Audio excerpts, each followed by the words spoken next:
Allahumma salli ala sayyidina Muhammad wa ala ali sayyidina Muhammad, amma ba'd.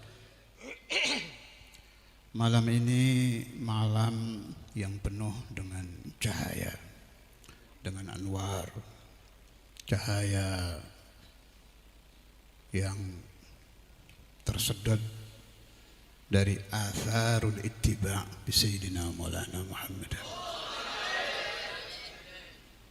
Cahaya ikut dengan Nabi,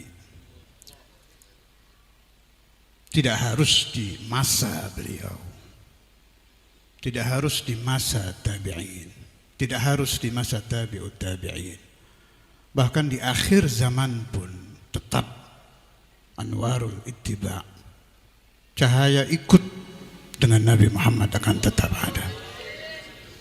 Bahkan ba'dul awliya, meskipun tidak pantas saya yang membawa ini, tapi ada yang sampai bicara, kami tidak akan kalah dengan ashabun Nabi Muhammad SAW. Kami tidak mau kalah dengan ashabun Nabi Muhammad di dalam khidmah dengan Rasulullah SAW. Karena itu, selagi qalbul insan, hati manusia, masih ada di dalamnya satu nama yang di dalam tidur pun tidak bisa dilupakan orang Islam, nama Muhammad. Nama Muhammad. Nama ini dijunjung oleh umat Nabi. Bahkan yang peminum pun tetap membela nama Muhammad. Wahada musyahad, ini terlihat di negara kita. Berkali-kali peristiwa penghinaan Nabi Muhammad. Al-usatu minal muslimin, orang-orang yang sehari-harinya minum arak, sehari-harinya bercengkrama dengan maksiat, malamnya dia berdosa, tapi bangkit ghirah Muhammadiyah, tidak terimanya nabinya dicaci oleh orang-orang yang tidak mengenal Nabi Muhammad. Keanehan ini terjadi bukan tanpa sebab, saudara, bukan tanpa sebab. Karena man qala asyhadu an la ilaha illallah wa anna Muhammadar Rasulullah faqad ittasala ruhuhu bi ruhi Muhammad, faqad ittasalat ruhaniyatuhu bi ruhaniyati Muhammad. Hubungan batin yang tidak terlihat ini membuat heran orang-orang kafir dari zaman Nabi Muhammad.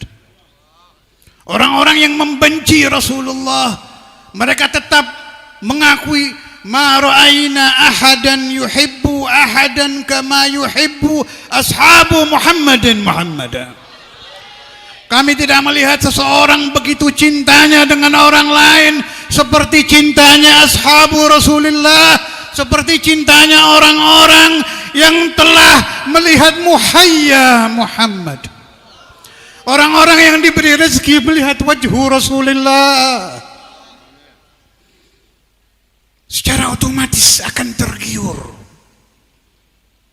Dia sendiri bingung dari mana muncul hadhil mahabbah, min aina ya'ti hadzal hubb, sehingga ashabu Rasulullah tidak betah di rumahnya, ingin cepat-cepat bertemu dengan Habibuhu Muhammad, ingin cepat-cepat menuju Masjidul Rasulullah, ingin cepat-cepat mendekati Baitu Rasulullah untuk mendengarkan ahadithu Muhammad, untuk mendengarkan akhbaru Muhammad, untuk mendengarkan berita-berita langit, berita-berita surgawi. Berita bukan dari negara yang jauh, tapi dari tempat yang sangat-sangat jauh, sebab berbeda alam. Fasami'at adhanul ashab, mendengar telinga sahabat Nabi, oh ada yang namanya Al-Arsh, Ar-Rahmanu alal arsh istawa. Min aina sami'u hadha? Min lisani Rasulillah. Surga yang tidak bisa terlihat, orang mau melihat ke atas mau berapa jam tidak akan kelihatan surga, tapi qalbun Nabi Muhammad ra'al jannah fa akhbara ashabahu ma hiyal jannah. Terheran-heran ashabun Nabi Muhammad. Yang paling depan iman Sayyidina Abu Bakar Siddiq.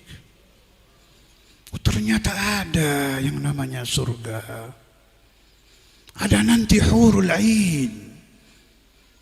Ada anharul jannah. Ada raudhatu Rasulullah. Mereka ketakutan. Apakah kami setelah selalu bersama hadzal insanul kamil,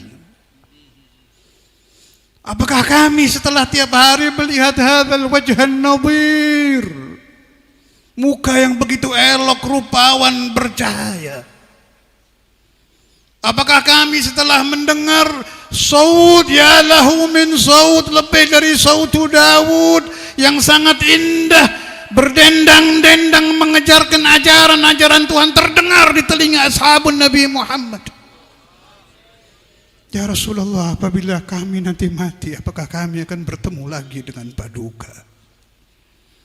Wan nabiyyu yafham wa ya'lam. Nabi Muhammad tahu qulubu ashabih muta'alliqatun bih. Hati-hati ashabu Rasulullah wa ahlu baitihi, Sayyidina Ali, Sayyidah Khadijah, Sayyidah Fatimah, Sadatina Abi Bakr wa Umar wa Uthman wa Ali. Bersih, setelah bersih penuh dengan anwaru Rasulullah, mamlu, penuh. Jangankan Nabi Muhammad, ashabuhu saja tidak mungkin menentang Allah. Hasya wa kalla. Telinga orang Indonesia kalau diberi berita bahwa Syekh Abdul Qadir Al-Jailani bermaksiat tidak akan terima. Apalagi qulubul ashab, qulubu talamidi Rasulullah, hati santri-santri Nabi Muhammad. Fokus sahabat Nabi itu tidak bisa belok, matanya tidak rela sedetik saja tidak melihat wajah Rasulullah. Andai bisa pingin tidur di rumah Nabi, andai bisa ingin seperti Sayyidina Abu Hurairah selalu tidur di halaman Rasulullah sallallahu alaihi wasallam, maka dikenal ashabus suffah. Kalau Nabi Muhammad berdiri tahajud, mereka mendengar suara gerakan badan Nabi. Kalau Nabi menuju air, mereka mendengar suara kaki Nabi. Sautu rijli Rasulullah, suara kaki Rasulullah. Yaqumul lail, sampai pecah kaki Nabi Muhammad. Kehidupan yang tidak akan terulang ini menjadikan mereka tergila-gila kepada al-insanul kamil Muhammadur Rasulullah. Allahumma salli ala Muhammad, Allahumma salli ala Muhammad, Allahumma salli ala Muhammad. Ya Nabi salam alaika, ya Rasul salam alaika, ya Habib salam alaika.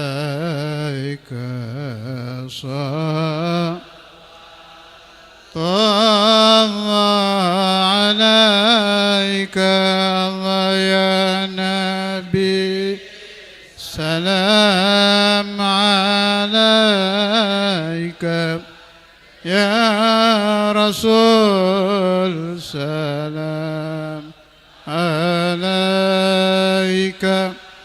ya Habib salam alaika. Salawatullah alaika ya Habibi ya Muhammad, ya arus al-khafiqaini, ya muayyad ya mumajjad. إمام يا حبيبي يا محمد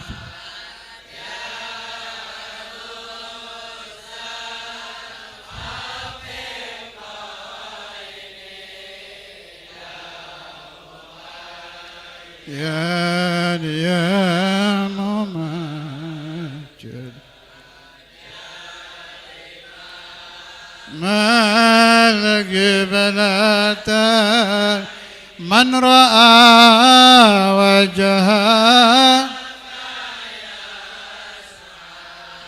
يا كريم الدين حوضك صافي المبرد وردنا يوما اللهم صل على محمد. Karena itu sepeninggal santri-santri agung,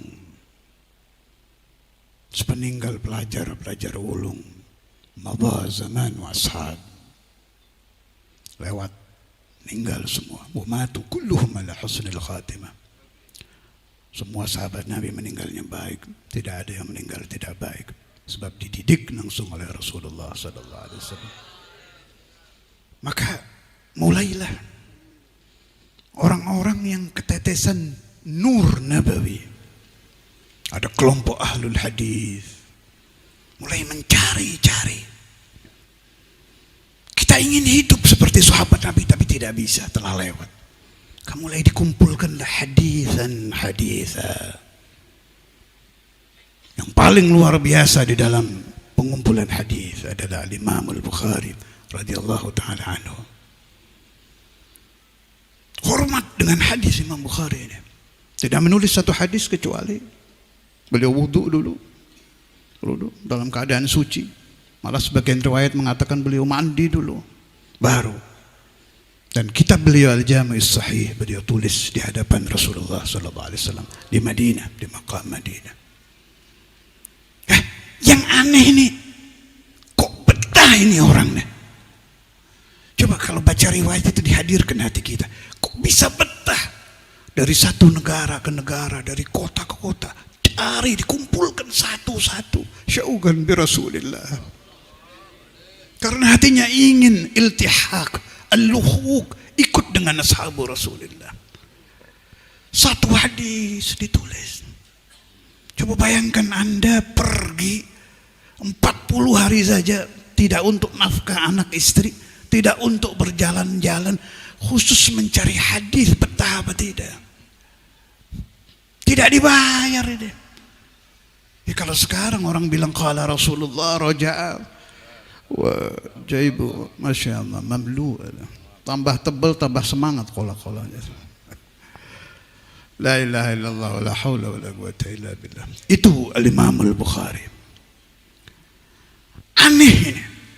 Kalau saya punya paham, orang-orang seperti Imam Bukhari, Al-Imam Syafi'i, Al-Imam Al-Ghazali, Al-Imam Malik bin Anas, dan ulama-ulama kita kaliber papan atas itu dinadhrah oleh Nabi Muhammad dari barzah. Kalau itu paham saya. Kalau bukan karena ini, nggak betah, nggak kira betah.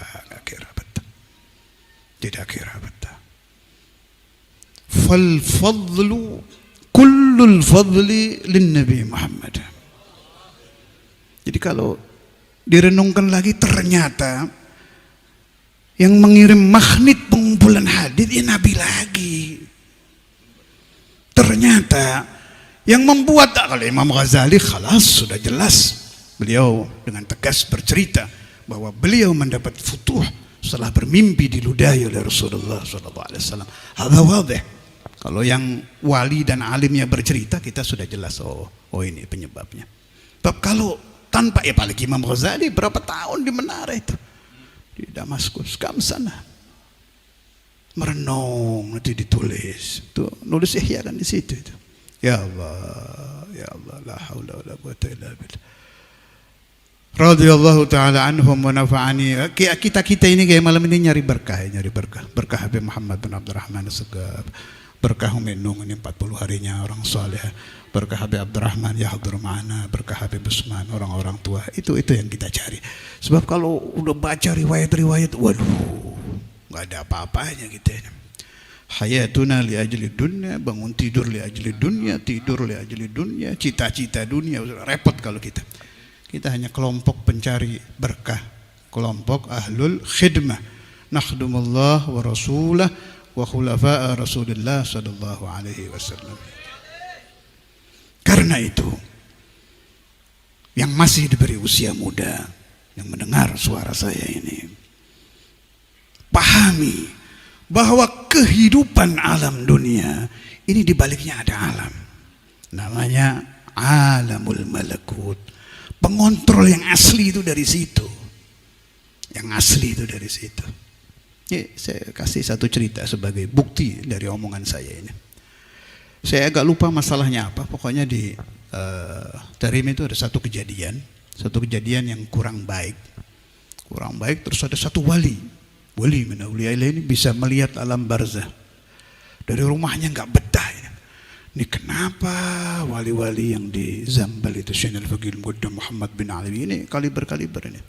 Faqih Al-Muqaddam itu sekelas dengan Syekh Abdul Qadir Jailani, Habib Abdullah bin Ali Al-Haddad, Habib Abdullah bin Abi Bakar Ali Idrus, ini khalas orang-orang luar biasa ini. Ini kok diem saja ada kejadian ini. Ini wali juga yang hatinya nggak terima, itu wali juga. Akhirnya datang ke makam situ, kumpulan makam aulia di Zambal. Mau masuk nggak berani, kelihatan wali-wali sedang kumpul. Pimpinannya Syekh Al-Faqih Al-Muqaddam Muhammad bin Ali sedang membahas masalah yang terjadi di kota itu. Paham cerita saya ini? Dong dibahas, ini orang nggak jadi masuk, pintu aja. Selesai memerintahkan fulan, sudah rapatnya selesai. Syekh Al-Muqaddam kalau nggak salah bawa ini apa, khayzuran apa, penjalin, rotan. Ini pukul orang yang fudul yang pura-pura ngurusi urusan wali-wali. Yang di depan itu orang yang datang itu suruh kabur ini wali, kabur ke rumahnya. Saya baca cerita itu di salah satu kitab, sudah lama agak lupa saya kitab apa. Cuma saya punya paham. Ternyata pengontrolan orang-orang alamul malakut kepada orang-orang yang hidup di alam dunia ini tetap ada dan akan selalu ada ila yaumil qiyamah. Karena itu harus ada hubungan kita dengan orang-orang alamul malakut. Baca salawat ala Nabi untuk terhubung dengan Sayyiduhum Rasulullah SAW. Kita baca maulidun Nabi terhubung dengan Nabi Muhammad. Hadir khalwali terhubung dengan wali. Hadir manakib Syekh Abdul Qadir Jailani terhubung dengan Sayyidina Jailani. Ke makam Habib Muhammad bin Abdurrahman terhubung dengan Habib Muhammad bin Abdurrahman. Nanti akan menjadi baik daerah itu. Tidak ragu saya sudah. Bukan dengan teriak-teriak, dengan siasat, itu boleh tambahan. Tapi yang asli ini, ittisal, hubungan ini. Saya tambah satu dalil lagi. Sayyidina Al-Walid Al-Habib Abdullah bin Abdul Qadir bin Faqih, beliau pernah membahas kenapa dakwah Nabi Muhammad itu berhasil. Sebab zamannya jahiliyah. Jahiliyah itu bodohnya bodoh. Dari jahiliyah bisa berubah menjadi zaman yang sangat baik. Cara Nabi Muhammad mendidik bagaimana? Kata abah saya, karena Rasulullah SAW mendidik bukan hanya zawahirus sahabah. Naam, Nabi mengajar sholat, mengajar wudu, mengajar perang. Naam, itu ada. Tapi di balik itu ada lagi itu. Ada namanya tarbiyah batiniyah. Orang yang melihat wajah Nabi Muhammad SAW 1 detik saja, dia naik mendapat pangkat kewalian yang paling tinggi. Sedetik itu melihat jagoan Nabi Muhammad. Ini katanya rahasia kesuksesan dakwah Rasulullah SAW. Karena sahabat-sahabat Nabi melihat Nabi bukan hanya jasadnya, tapi juga melihat batiniyatu Rasulullah SAW. Wa sallallahu alaihi wasallam Muhammad wa ala alihi wasallam. Alhamdulillah rabbil alamin.